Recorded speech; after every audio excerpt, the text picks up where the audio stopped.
오늘 우리 공동체에 주시는 하나님의 말씀은 마가복음 7장 1절부터 8절까지입니다. 한 절씩 교독합니다. 바리새인들과 또 서기관 중 몇이 예루살렘에서 와서 예수께 모여 들었다가 그의 제자 중 몇 사람이 부정한 손, 곧 씻지 아니한 손으로 떡 먹는 것을 보았더라. 바리새인들과 모든 유대인들은 장로들의 전통을 지키어 손을 잘 씻지 않고서는 음식을 먹지 아니하며 또 시장에서 돌아와서도 물을 뿌리지 않고서는 먹지 아니하며 그 외에도 여러 가지를 지키어 오는 것이 있으니 잔과 주발과 놋그릇을 씻음이러라. 이에 바리새인들과 서기관들이 예수께 묻되 어찌하여 당신의 제자들은 장로들의 전통을 준행하지 아니하고 부정한 손으로 떡을 먹나이까? 이르시되 이사야가 너희 외식하는 자에 대하여 잘 예언하였도다. 기록하였으되 이 백성이 입술로는 나를 공경하되 마음은 내게서 멀도다. 사람의 계명으로 교훈을 삼아 가르치니 나를 헛되이 경배하는도다 하였느니라. 너희가 하나님의 계명은 버리고 사람의 전통을 지키느니라. 아멘.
지난 한 주 우리나라는 그야말로 산불과의 전쟁이었다 해도 과언이 아닌 상황이었습니다. 경북 의성에서 발생한 산불이 영덕, 영양, 안동, 청송, 경상북도 지역은 물론이요, 경상남도 그리고 심지어 지리산 국립공원까지 휩쓸었던 한 주였습니다. 우리나라 역사상 역대 최단 시간에 가장 큰 피해를 남긴 산불로 기록되었다고 합니다. 약 4만 8천 헥타르 이상의 산림이 잿더미로 변했는데 여의도 면적의 166배, 그리고 서울시 전체 면적의 약 80%에 해당될 정도로 큰 면적이 잿더미로 변한 겁니다. 인명피해 또한 사망이 30명, 그리고 부상이 45명 등 75명이 산불로 목숨을 잃거나 다쳤으며 이 재미는 4만여 명가량이나 된다고 하죠. 지난 26일에는 의성에서 헬기로 산불 진화 작업을 하던 고 박현우 기장이 헬기의 추락으로 순직하는 안타까운 사고가 있었습니다. 박 기장님은 육군 3사관학교를 졸업하고 육군 항공대에서 비행을 시작했는데 1988년 전역 이후에 약 40여 년 이상을 비행기를 조종한 베테랑 기장이라고 합니다. 출동이 잦은 봄, 가을철에는 가족들과 떨어져 강원도 인제에서 지냈지만 아내의 생일을 살뜰하게 챙기며 또 가족들에게 매우 다정다감한 가장이었다고 하죠. 지난 3월 19일이 아내의 생일이었는데 그날 아내에게 보낸 문자가 공개됐죠. 사랑하는 당신, 생신을 진심으로 축하드립니다. 하나님의 넘치는 사랑과 모든 분들로부터 사랑받고 신뢰와 인정받는 귀하고 복된 멋진 삶을 살아가시기를 소망합니다. 기쁘고 즐겁고 행복한 하루 되세요. 다시 한번 축하드립니다. 이 박 기장님은 교회 장로님이시라고 합니다. 73세 연세가 있는 분이 이렇게 따뜻한 문자를 아내의 생일에 보내고 더구나 존칭을 쓰는 것이 참 인상적이었습니다. 그분의 성품이 이 문자에 고스란히 담겨 있는 듯 보였습니다. 장례식장을 찾은 지인들은 하나같이 박 기장이 투철한 사명감을 가진 조종사이자 모범적인 크리스찬이었으며 롤 모델로 삼고 싶은 분이었다고 이야기를 했습니다. 우리도 언젠가 이 세상을 떠날 텐데 누군가가 참 저 사람은 내 인생의, 내 신앙의 롤 모델 같은 사람이었습니다 라고 고백할 수 있다면 저는 이분의 기사를 보면서 그런 생각을 잠시 해봤습니다. 헬기 추락을 목격한 사람들은 이 박 기장이 추락 직전 민가로 향하던 헬기를 야산 쪽으로 방향을 틀었다는 증언을 했습니다. 마지막 순간까지 인명피해를 막기 위해서 최선을 다한 그분의 그 노력이, 그 숭고한 정신이 우리 마음에 참 많은 감동을 줍니다. 다행히 지난 목요일에 내린 비로 산불의 주불은 잡혔지만 재발화의 위험성이 여전히 존재하고 있어서 산불이 완전히 진화되고 피해 지역의 이웃들이 다시 일어설 수 있는 용기와 희망을 가질 수 있도록 우리 모두가 마음을 모으고 또 뜻을 모으고 기도를 모아주시기를 당부드립니다. 오늘 본문에는 박 기장과는 좀 다른 사람들의 이야기가 기록되어 있습니다. 그들도 박 기장처럼 하나님을 믿는 사람들이었습니다. 하나님에 대한 열심이 있는 사람들이었습니다. 성경도 잘 아는 사람들이었습니다. 그러나 그들은 박 기장처럼 자기를 희생하여 사람들을 살리는 사람들이 아니라 사람을 매도하려는 사람들, 사람을 죽이려는 사람들이었습니다. 다른 사람들의 실수와 허물을 덮어주려고 하는 사람이 아니라 드러내는 사람, 정죄하려고 혈안이 되어 있는 사람들이었습니다. 그들은 바로 바리새인들과 서기관들이었습니다. 바리새인들은 율법에 따라 매우 경건한 신앙생활을 하는 사람들이었습니다. 그리고 서기관들은 율법을 연구하고 그 내용을 후대 사람들에게 전수시키기 위한 율법 교사, 율법 수호자들이었습니다. 적어도 겉으로 볼 때는 참 신실한 하나님의 사람들이었습니다. 그 바리새인들과 서기관들이 예루살렘에서 갈릴리로 내려왔습니다. 자신들의 기득권에 심각한 위기를 느낀 예루살렘 공의회가 바리새인들, 서기관들 며칠 급파했던 겁니다. 그런데 때마침 예수님의 제자들 가운데 몇 명이 씻지 않은 손으로 음식을 먹는 것, 떡을 먹는 것을 목격하게 되었습니다. 어쩌면 이렇게 기회가 좋았는지 그 기회를 놓칠 리가 없죠. 그래서 그들이 예수님께 따지듯이 묻습니다. 말이 좋아 묻는 거지 예수님을 공격하는 거죠. 오늘 보면 5절 말씀을 보십시오. 이에 바리새인들과 서기관들이 예수께 묻되 어찌하여 당신의 제자들은 장로들의 전통을 준행하지 아니하고 부정한 손으로 떡을 먹나이까? 부정적인 사람들은 언제나 부정적인 쪽만 보게 되어 있습니다. 아니, 부정적인 면만 눈에 보이게 되어 있습니다. 그런 부정적인 사람들, 예수님을 어떻게든 올가미에 가두려고 했던 사람들이 제자들이 씻지 않은 손으로 음식을 먹는 것이 눈에 들어온 겁니다. 그렇다면 씻지 않은 손으로 음식을 먹는 것이 무슨 문제가 있습니까? 물론 오늘 우리 상황에서도 음식을 먹기 전에 손을 씻는 것은 너무나 당연한 일이죠. 그리고 특히 코로나 이후에 우리는 손 씻는 것의 중요성을 모두가 다 인식하고 있습니다. 그러나 예수님 당시에는 손을 씻지 않고 음식을 먹는 것이 단순히 위생의 문제에 그치지 않았습니다. 그것은 장로들의 전통에 어긋나는 행위였습니다. 그래서 유대인들이 볼 때는 죄로 여겼던 겁니다. 장로들의 전통은 무엇이냐면 하나님의 말씀, 율법을 더 잘 지키기 위해서 사람들이 관습을 만든 거예요. 더 쪼개서 법을 만든 겁니다. 그러니까 성경에 나와 있는 대로가 아니라 자기들이 성경을 더 잘 지키기 위해서 좋은 의도로 만든 것이 전통입니다. 그런데 그 전통이 나중에는 형식적으로 습관적으로 변질되었다는 데 문제가 있었던 거죠. 병행 본문인 마태복음 15장에는 장로들의 전통을 설명하고 있지는 않습니다. 왜냐하면 이 마태복음과 마가복음은 대상이 달라요. 마태복음은 똑같은 복음서지만 유대인들을 위해서 기록했고 마가복음은 이방인들을 위해 기록했습니다.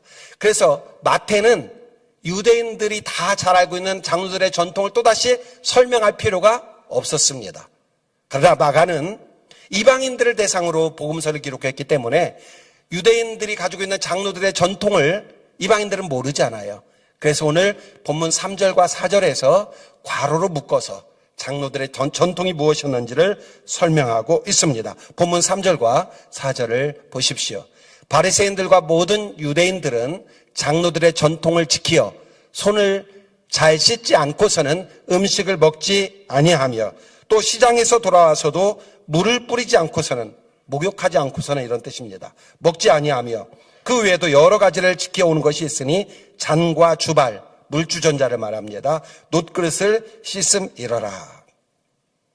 여기 마가는 친절하게 장로들의 전통 세 가지를 설명하고 있습니다. 하나는 음식을 먹기 전에는 반드시 손을 씻어야 된다. 두 번째는 시장에 다녀와서는 목욕을 하고 음식을 먹어야 된다. 그리고 세 번째는 잔과 주발, 놋그릇도 다 씻어야 한다. 그런데 예수님의 제자들이 그 장로들의 전통 가운데 첫 번째를 지키지 않았다고 지금 예수님을 공격하고 있는 겁니다. 당시 제자들의 잘못은 선생에게 책임이 있었습니다. 오늘날도 마찬가지죠. 자녀들의 잘못은 부모 책임 아닙니까? 제자들의 잘못은 선생 책임이고요. 그러니까 그런 인식이 사라지는 것이 위험한 거죠. 그런 인식이 사라지는 것이 문제죠. 동일한 것을 적용하면 성도들의 잘못은 궁극적으로 목사에게 책임이 있는 거예요. 성도들이 하나님의 말씀대로 나가서 살지 않고 성도들이 성숙한 그리스도의 제자답게 살지 못하는 것은 결국 저 같은 목사들의 책임이다. 이런 생각을 하게 됩니다. 아무튼 바리새인들과 서기관들은 그 책임을 이제 예수님께 묻고 있는 거죠. 그때 예수님께서 뭐라고 대답하시는지 오늘 본문 6절과 7절을 우리 함께 읽습니다. 시작. 이르시되 이사야가 너희 외식하는 자에 대하여 잘 예언하였도다. 기록하였으되 이 백성이 입술로는 나를 공경하되 마음은 내게서 멀도다. 사람의 계명으로 교훈을 삼아 가르치니 나를 헛되이 경배하는도다 하였느니라. 자, 예수님께서 서기관과 바리새인들에게 하시는 말씀, 외식하는 자라고 말씀하고 있습니다. 외식한다는 것은 무엇을 의미합니까? 연기한다는 뜻이에요. 가면을 쓰고 있다는 뜻입니다. 겉과 속이 다르다는 뜻입니다. 앞에서 와서 하는 말과 뒤에 가서 하는 말이 다르다는 뜻입니다. 이게 외식입니다. 마음으로는 하나님을 이미 떠나 있으면서 입술로는 하나님을 공경하는 척, 거룩하게 예배하는 척, 그렇게 앉아 있는 것이 외식입니다. 몸은 교회에 와 있지만 마음은 딴 데가 있고 생각은 다른 데가 있으며 행동도 다른 짓을 하고 있는 것이 외식이라는 것을 말하고 있는 겁니다. 예수님은 이사야 29장 13절을 인용해서 지금 바리새인들과 서기관들을 책망하고 계신 겁니다. 이사야 29장 13절을 보면 주께서 이르시되 이 백성이 입으로는 나를 가까이 하며 입술로는 나를 공경하나 그들의 마음은 내게서 멀리 떠났나니 그들이 나를 경외함은 사람의 계명으로 가르침을 받았을 뿐이라. 이사야는 남유다에게 하나님의 말씀을 전하는 선지자였습니다. 그런데 당시 남유다 백성들은 온갖 죄악을 일삼으면서 희생제사를 하나님께 드리면 되는 걸로 착각했습니다. 전통에 따라서 희생제사는 드리지만 이미 마음은 하나님에게서 멀리 떠나 있는 사람들이 당시 남유다 사람들이었습니다. 하나님을 향한 위선과 기만으로 살아가는 사람들이었습니다. 이렇게 외식하는 사람들이 당시 남유다 사람들이었는데 예수님이 그 말씀을 인용해서 지금 바리새인들과 서기관들을 책망하고 계시다는 것은 지금 너희들도 똑같다. 너희들이 바로 그 외식하는 사람들이다 라고 말씀하고 있는 겁니다. 또 이 외식에 대해서 요엘 선지자도 책망한 말씀이 있습니다. 요엘 2장 13절 말씀을 보십시오. 그러므로 너희는 옷을 찢을 것이 아니라 너희 마음을 찢고 너희 하나님 여호와에게 돌아오라. 구약시대 이스라엘 사람들은 큰 슬픔이 있거나 억울한 일이 있거나 또 하나님께 회개할 일이 있으면 옷을 찢는 습관이 있었습니다. 의식이 있었습니다. 그런데 이것이 좋은 의도로 시작이 되었는데 옷을 찢으면서 자기의 슬픔을 표현하고 자기의 억울함을 표현하고 또 하나님 앞에 회개하는 그 자신의 모습을 드러냈는데 나중에는 옷만 찢었어요. 하나님 앞에 회개하는 마음은 전혀 없으면서 반성하는 마음은 전혀 없으면서 그냥 옷만 찢었다. 그래서 요엘 선지자가 옷을 찢지 말고 무엇을 찢어라? 마음을 찢어라. 이 마음을 찢는다는 말은 상하고 통회하는 마음을 가지고 하나님 앞에 회개해라. 이런 의미입니다. 예수님께서 인용하신 이사야 선지자의 말씀, 우리가 이 시간 마음에 깊이 새기고 또 새겨야 하는 말씀입니다. 저를 따라서 해보세요. 이 백성이 입술로는 나를 공경하되 마음은 내게서 멀도다. 이 백성이 입술로는 나를 공경하되 마음은 내게서 멀도다.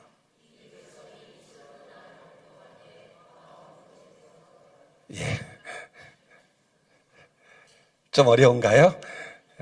잘게 나눠볼게요. 이 백성이 입술로는 나를 공경하되 마음은 내게서 멀도다. 이 백성이 입술로는 나를 공경하되 마음은 내게서 멀도다. 다 같이 시작. 이 백성이 입술로는 나를 공경하되 마음은 내게서 멀도다. 제가 왜 이 말씀을 우리가 마음에 깊이 새기고 또 새겨야 된다고 말씀드리냐면 이게 오늘 내 모습일 수 있기 때문에 그래요. 입술로는 하나님을 공경해. 입술로는 거룩한 얘기해. 입술로는 성경 얘기해. 입술로는 예수님 얘기해. 근데 마음은 너무나 추해. 하나님에 대한 사랑도 하나님에 대한 경외감도 없어요. 하나님에게서 이미 멀리 떠나 있어요. 그래서 예수님은 바리새인들과 서기관들을 향해 외식하는 자라고 책망하신 겁니다. 외식하는 사람들에게는 특징이 있어요. 언제나 다른 사람들을 쉽게 판단하고 정죄합니다. 이게 외식하는 사람들의 특징이에요. 그러니까 항상 부정적으로 얘기를 해요. 나는 옳고 너는 틀렸어. 이게 외식하는 사람들의 특징입니다. 바리새인들이나 서기관들이 바로 그런 사람들이었어요. 늘 부정적인 면만 봐요. 사람에게 좋은 점도 있고 또 단점도 있잖아요. 그런데 외식하는 사람들은 항상 부정적인 것을 먼저 바라보게 되는 겁니다. 예수님은 바리새인들과 서기관들을 향해서 그들의 외식을 지적하신 후에 무리들을 불러서 말씀하십니다. 무엇이든지 밖에서 사람에게로 들어가는 것이 사람을 더럽게 하는 것이 아니라 사람에게서 나오는 것이 그 사람을 더럽게 하는 것이다. 이렇게 말씀하시니까 제자들이 그게 무슨 뜻인지 잘 이해를 못했어요. 그래서 예수님께 무슨 뜻이냐고 물으니까 예수님이 너희가 이렇게 깨달음이 없느냐라고 책망하시면서 그것을 풀어 해석해 주십니다. 여러분, 누군가 늘 나와 같이 있다고 해서 나를 잘 이해하는 게 아니에요. 오래 함께 있었다고 나를 아는 게 아니에요.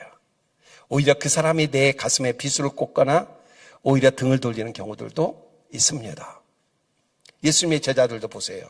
결국 예수님을 부인한 사람들, 예수님 십자가상에 계실 때 뿔뿔이 다 흩어졌잖아요. 그리고 예수님을 은30에 판 사람도 예수님의 제자잖아요. 가까운 사람이 배신하면 무서운 거예요. 제자들은 지금 예수님과 함께 있었지만 예수님이 하시는 말씀의 의미를 깨닫지 못했어요. 저는 그 이유가 뭘까라고 생각해 보니까 관심이 딴 데 있었기 때문이라는 생각이 들어요. 예수님은 언제나 그냥 용서해라, 사랑해라, 그리고 고난, 죽음 이런 얘기만 하시는데 그들은 관심이 그게 아니었어. 어떻게 하면 이 세상에 형통할까? 어떻게 하면 부유하게 살까? 어떻게 하면 성공할까? 거기만 관심이 있으니까 예수님의 말씀이 귀에 들어오지 않는 거예요. 사람은 자기가 듣고 싶은 것만 들어요. 제가 설교해도요, 내가 듣고 싶은 것은 귀에 들리는데 별로 듣고 싶지 않은 것은 다 사라져버려요. 우리가 길거리를 다녀도 그렇지 않습니까? 내가 관심 있는 것만 눈에 들어와요, 간판이. 그리고 기억에 남습니다. 그런 제자들에게 예수님께서 그 의미를 설명해 주시죠. 무엇이든지 밖에서 들어가는 것이 사람을 더럽게 하지 않는다는 것은 마음으로 들어가지 않고 배로 들어가 배설물로 나오기 때문이다. 자, 그렇다면 왜 사람에게서 나오는 것이 그 사람을 더럽게 하는가? 마가복음 7장 23절, 24절을 보시기를 바랍니다.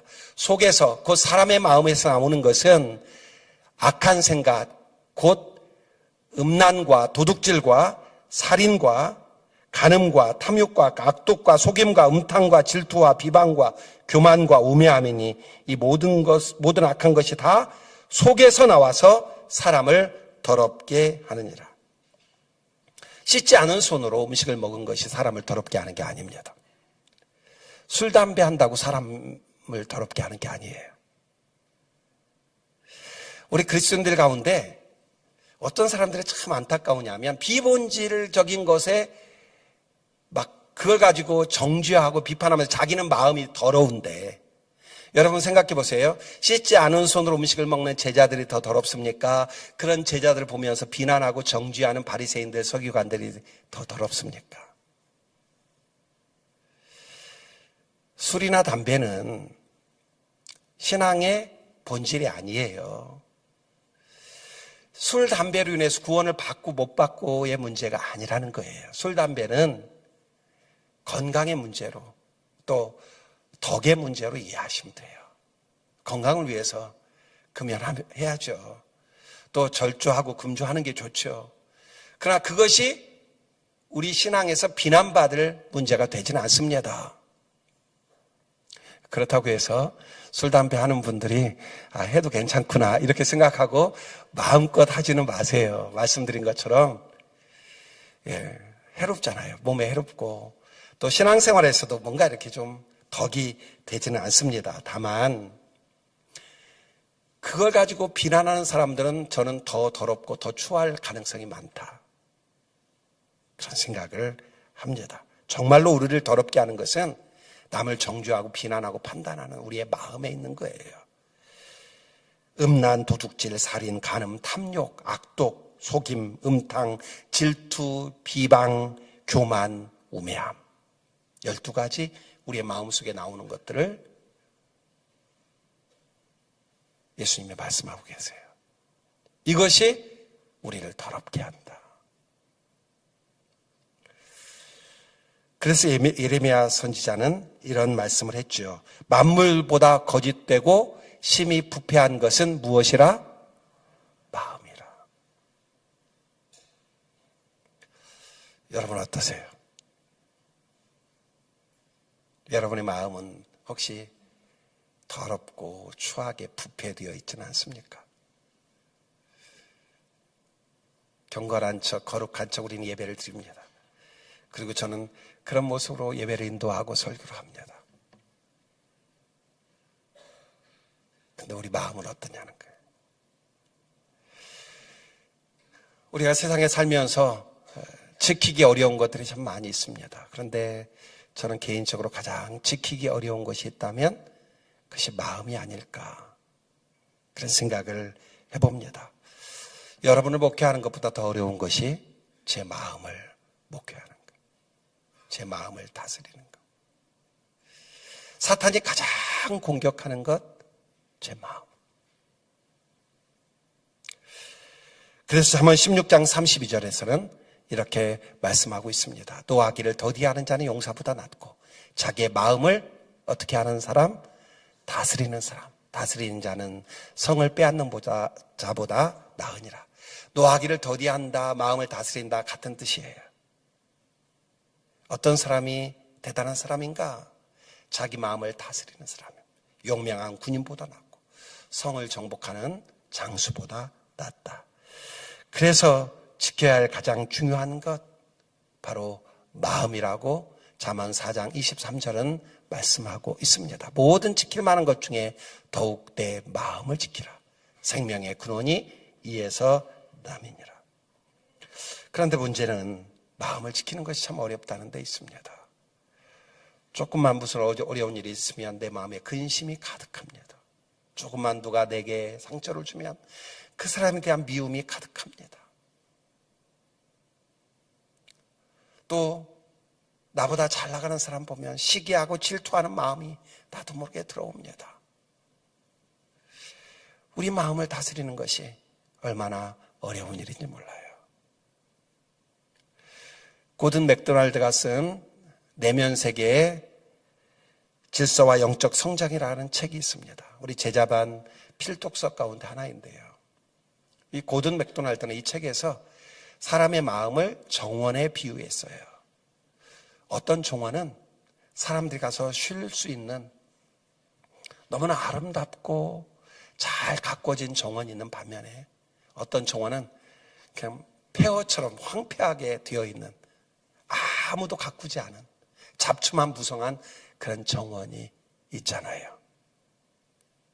사람의 마음도 그렇다는 겁니다.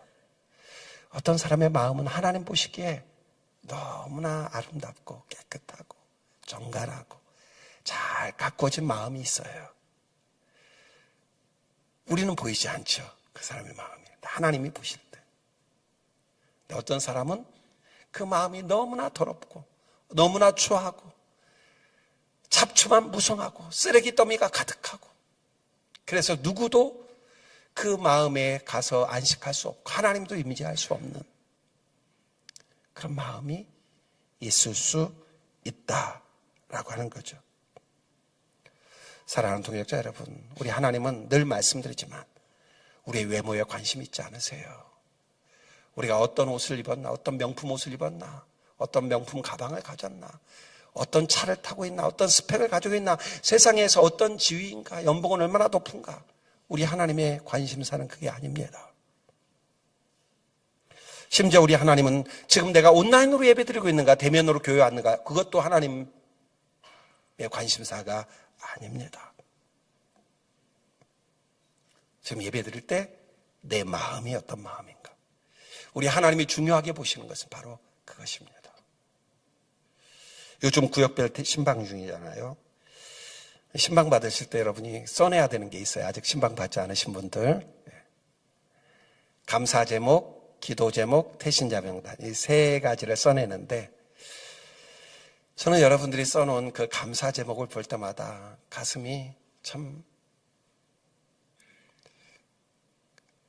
감동이 되고 은혜가 돼요. 그리고 기도 제목을 볼 때마다 울컥울컥 마음이 아프고, 여러분이 그 기도 제목에 여러분의 아픔을 다 써놓지는 못했을 거예요. 하나님께만 개인적으로 기도해야 될 문제들도 많이 있는데 거기 써놓은 것은 그래도 공개해도 괜찮은 걸 써놓으셨을 텐데, 그 공개해도 괜찮은 기도 제목만 봐도 참 마음이 아픈 때가 많이 있어요. 근데 감사 제목 가운데 얼마 전에 어느 동역자가 주일 예배를 대면 예배로 드릴 수 있어서 참 감사합니다 라는 감사 제목이 있었어요. 몸이 아파서 몇 달 동안 온라인 예배 드리다가 몇 주 전부터 대면 예배로 오게 되었는데 그게 그렇게 감사했대요. 대면 예배로 예배할 수 있는 게 너무 은혜가 됐대요. 여러분, 우리가 건강하게 아무 문제 없이 주일마다 예배 드릴 수 있는 것이 이게 당연한 게 결코 아니에요. 지금도 병원에서 혹은 몸이 아파서 집에서 얼마나 간절하게 온라인 예배를 드리고 계신 동역자들이 있겠어요. 그런데 우리가 몸은 교회에 와 있는데 간절함이 없고 사모하는 마음이 없다면 온라인 예배 드리는 그 귀한 마음을 하나님은 더 기뻐하신다. 그만큼 하나님은 우리의 외모에 관심이 있는 것이 아니라 우리의 마음에, 우리의 내면에 관심이 있으신 겁니다. 우리 교회에 서울에서, 남양주에서, 혹은 화천에서, 혹은 원주에서 매주 오시는 분들도 있고 한 달에 한두 번씩 오시는 분들도 계세요. 저는 표현은 다 못하지만 참 그분들을 뵐 때마다 얼마나 마음에 감동이 있고 또 도전이 되고, 나 같으면 그렇게 할 수 있을까? 그래서 참 존경스러워요. 고맙고. 그렇게 저는 멀리에서 만약에 오실 때 그냥 뭐 와서 대충 예배 드리고 가야자고 오겠어요? 얼마나 사모하는 마음, 얼마나 기다리는 마음, 그런 마음으로 오시겠어요? 그 멀리에서 오시면서. 우리 하나님이 보시는 것은 바로 그런 마음이라는 거예요. 그냥 오늘 주일 됐으니까 뭐 그냥 아무 생각 없이 당연하게 교회 가서 그냥 1시간 때우고 온다, 이게 아니라 내 생명을 걸고. 지난주 제가 세미나 때 오후에 말씀드렸죠. 제 개인적으로 예배를 잘 드리는 방법. 오늘이 내 삶의 마지막 예배일 수 있다. 저는 매주 그런 마음으로 강단에 섭니다. 그리고 오늘이 내 삶의 마지막 설교일 수도 있다.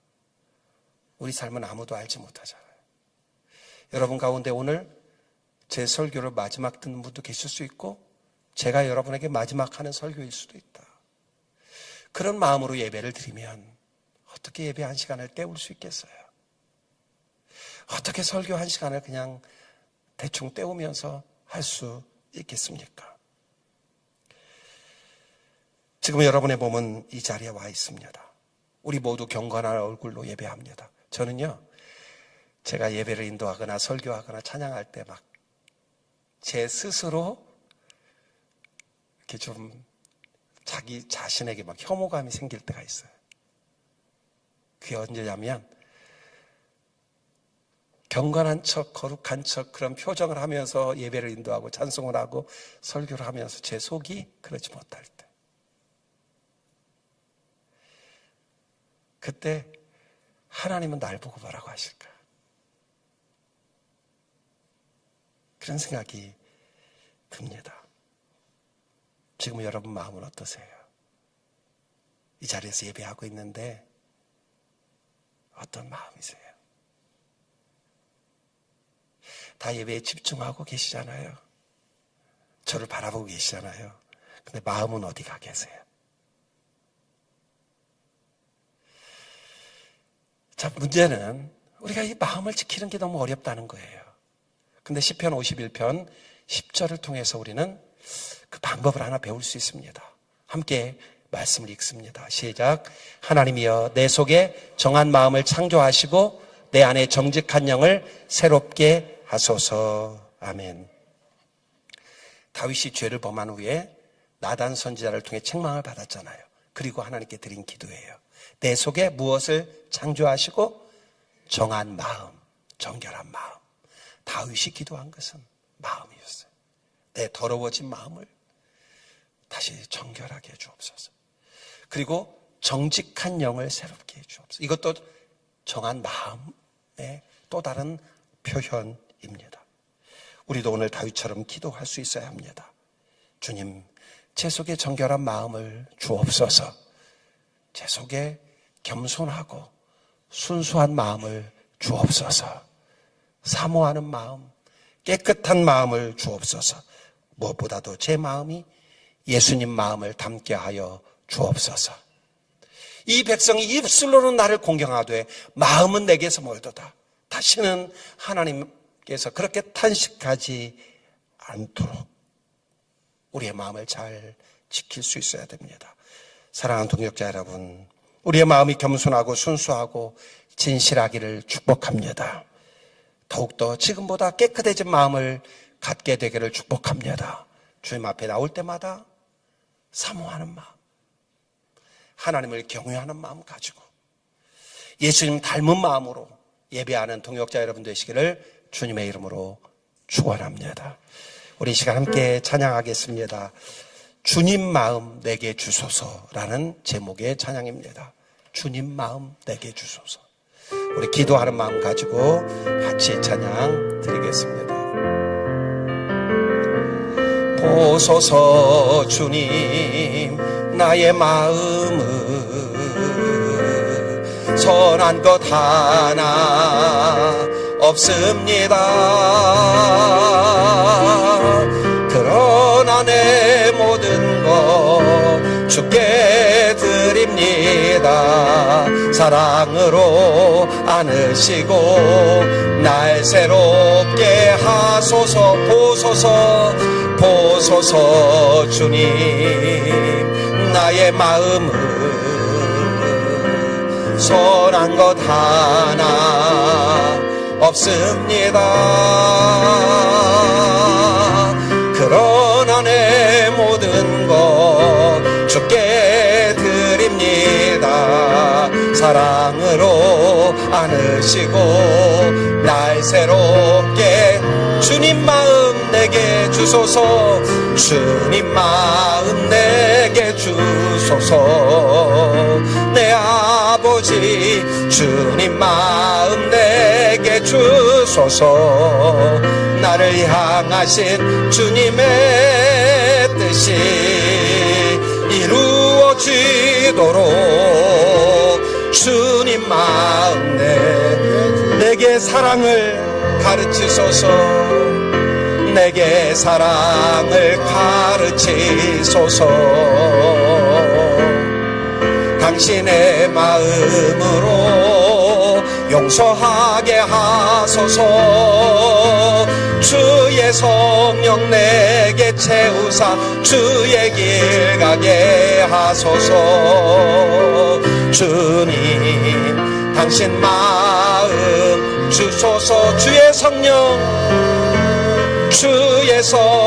내게 채우사 주의 길 가게 하소서. 주님 당신 마음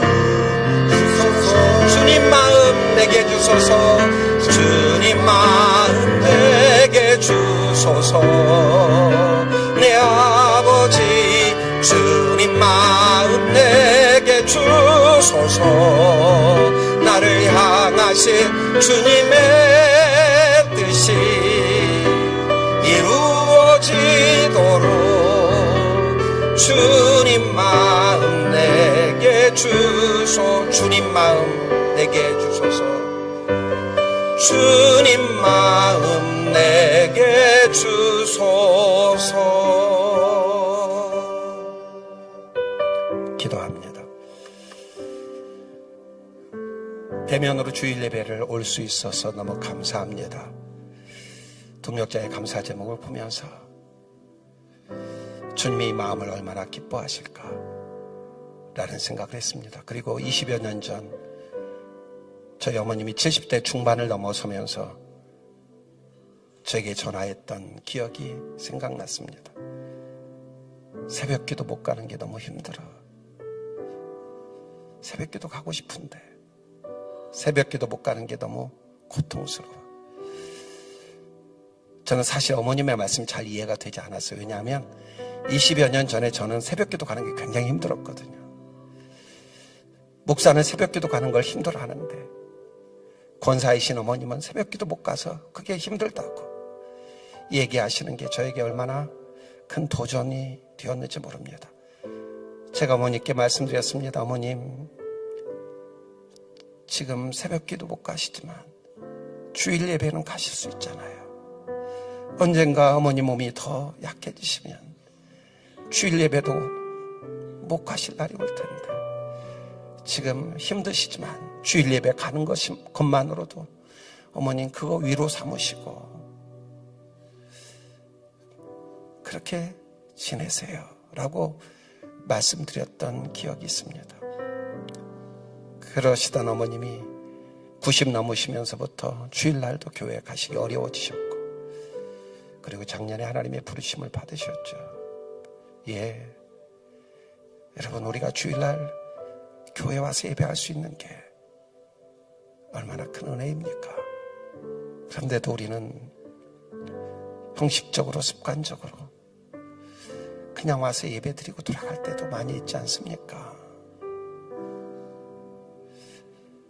하나님이 우리에게 보기 원하시는 것은 우리의 마음입니다. 이 백성이 입술로는 나를 공경하되 마음은 내게서 멀도다. 주님의 그 탄식 소리가 우리 교회에는 더 이상 선포되지 않도록 마음으로 하나님을 공경하며 마음으로 하나님을 가까이 할 수 있는, 다른 사람의 허물과 죄를 비난하고 정죄하며 씻지 않은 손이 더럽다고 이야기하는 바리새인들, 서기관들처럼 외식하는 자가 아니라 우리 마음에서 나가는 것들이, 속에서 나가는 것들이 악한 것이 되지 않도록, 우리 마음의 정원이 쓰레기 더미가 되지 않도록 그렇게 날마다 마음을 살피며 하나님 앞에 나아가면 좋겠습니다. 힘들고 어려울 때도 내 마음이 지치거나 낙심하지 않고, 또 모든 일이 형통할 때도 내 마음이 교만해지지 않고, 날마다 주님을 바라보는 마음.